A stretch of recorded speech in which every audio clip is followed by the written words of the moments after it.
ఉద్యోగులను రెచ్చగొట్టాల్సిన అవసరం తమకు లేదని బీఆర్ఎస్ వర్కింగ్ ప్రెసిడెంట్ మాజీ మంత్రి కేటీఆర్ ఫైర్ అయ్యారు. సీఎం రేవంత్ రెడ్డి సత్తా ఉంటే కాంగ్రెస్ ప్రభుత్వానికి చిత్తశుద్ధి ఉంటే శ్వేతపత్రం విడుదల చేయాలని సవాల్ చేశారు. కాంగ్రెస్ పార్టీ అధికారంలోకి వచ్చాక ఎన్ని నోటిఫికేషన్లు ఇచ్చారు, ఎన్ని ఉద్యోగాలు భర్తీ చేశారు, ఇచ్చిన జాబ్ క్యాలెండర్లో ఎన్ని మాటలు నిలబెట్టుకున్నారో స్పష్టంగా ఒక శ్వేతపత్రం ప్రకటించాలని అన్నారు. 8 నెలల్లో ఇప్పటి వరకు ఒక్క నోటిఫికేషన్ ఇవ్వని మీరు మిగిలిన 4 నెలల్లో ఏ విధంగా 2 లక్షల నోటిఫికేషన్లు ఇస్తారో చెప్పాలని నిలదీశారు కేటీఆర్.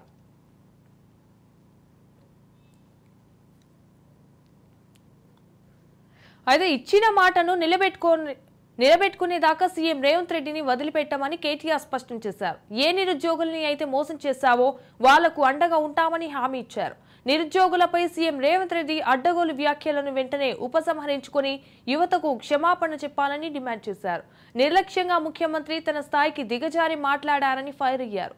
అయితే నిరుద్యోగుల కోసం పోరాటం చేసిన మోతీలాల్ను అవమానించేలా మాట్లాడారన్నారు.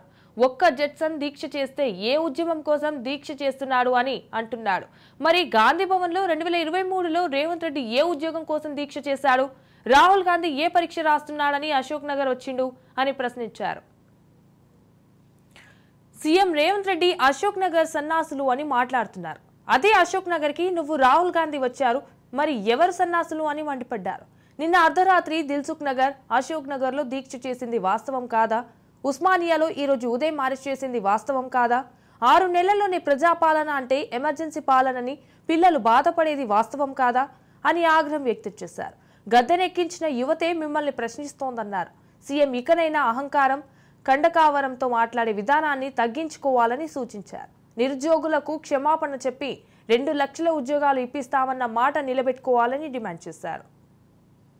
రైట్, ఇదే అంశంపై మరింత సమాచారం మా Telangana bureau chief Mahender Reddy phone ద్వారా అందిస్తారు. మహేందర్. సంజన, నిరుద్యోగులకు అండగా ఉంటామంటూ కేటీఆర్ అయితే స్పందించారు. ఇప్పుడు 2 లక్షల ఉద్యోగాలు ఇచ్చే వరకు ముఖ్యమంత్రి రేవంత్ రెడ్డిని వదలమన్నట్టుగా కూడా ఆయన వ్యాఖ్యలు చేశారు. అలాగే డిఎస్సి పరీక్ష కూడా వాయిదా వేయాలని, రాహుల్ గాంధీ మాత్రమే ఉద్యోగం తెచ్చుకున్నారని, ఇటు నిరుద్యోగులు బీఆర్ఎస్ అండగా ఉందని కేటీఆర్ అయితే భరోసానిచ్చారు. ఓవైపు కాంగ్రెస్ ప్రభుత్వం ఇచ్చిన హామీలను నిలబెట్టుకోవాలని, ఇప్పటికీ నిరుద్యోగులను రెచ్చగొడుతుంది బీఆర్ఎస్ పార్టీ అనేది వ్యాఖ్యలు చేశారు అధికార పార్టీ. మాకు రెచ్చగొట్టాలని అవసరం మాకు లేదన్నట్టుగా కేటీఆర్ అయితే చెప్పారు. అలాగే ముఖ్యమంత్రి పైన ఆయన ఫైర్ అయిన పరిస్థితి కనిపించింది. అలాగే ప్రభుత్వానికి చిత్తశుద్ధి ఉంటే శ్వేతపత్రం విడుదల చేయాలని సవాల్ వేశారు. కాంగ్రెస్ పార్టీ అధికారంలో వచ్చాక ఎన్ని నోటిఫికేషన్లు ఇచ్చారు, అలాగే ఎంతమందికి జాబ్ క్యాలెండర్ రిజల్ట్ చేశారు దానిపైన ఆయన అయితే చెప్పాలని అవసరం ఉంది అన్నట్టుగా ఉంది. అలాగే రేవంత్ రెడ్డి ఇచ్చిన మాట నిలబెట్టుకోవాలని ఖచ్చితంగా చెప్పారు.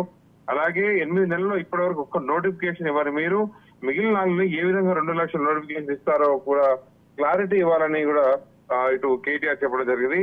ఇచ్చిన మాట నిలబెట్టుకోకుండా ముఖ్యమంత్రి రేవంత్ రెడ్డిని వదిలే ప్రసక్తే లేదని కేటీఆర్ అయితే స్పష్టం చేశారు. అలాగే నిరుద్యోగులకు అండగా ఉంటామన్నట్టుగా చెప్పారు. అయితే రేవంత్ రెడ్డి అడ్డగోలుగా మాట్లాడిన వ్యాఖ్యలకు వాటిని ఉపసంహరించుకోవాలి, అలాగే యువతకు క్షమాపణ చెప్పాలన్నట్టుగా కూడా ఇటు నేతలు అయితే కేటీఆర్ చెప్పడం జరిగింది. మరి అలాగే గాంధీ భవన్ లో 2023లో రేవంత్ రెడ్డి ఉద్యమం కోసం దీక్ష చేశాడు. దీక్ష చేసినటువంటి యువతను అపహాస్యం చేయడము, అవమానించడం అనేది సరికాదని, ప్రభుత్వం ఇష్టం వచ్చినట్టుగా మాట్లాడడం సరికాదని, ఇచ్చిన హామీలు నిలబెట్టుకోవడంలో పూర్తిగా వైఫల్యం చెందిందన్నట్టుగా కేటీఆర్ అయితే ప్రభుత్వం మండిపడ్డాడు. Right, thank you for the updates Mahender Reddy.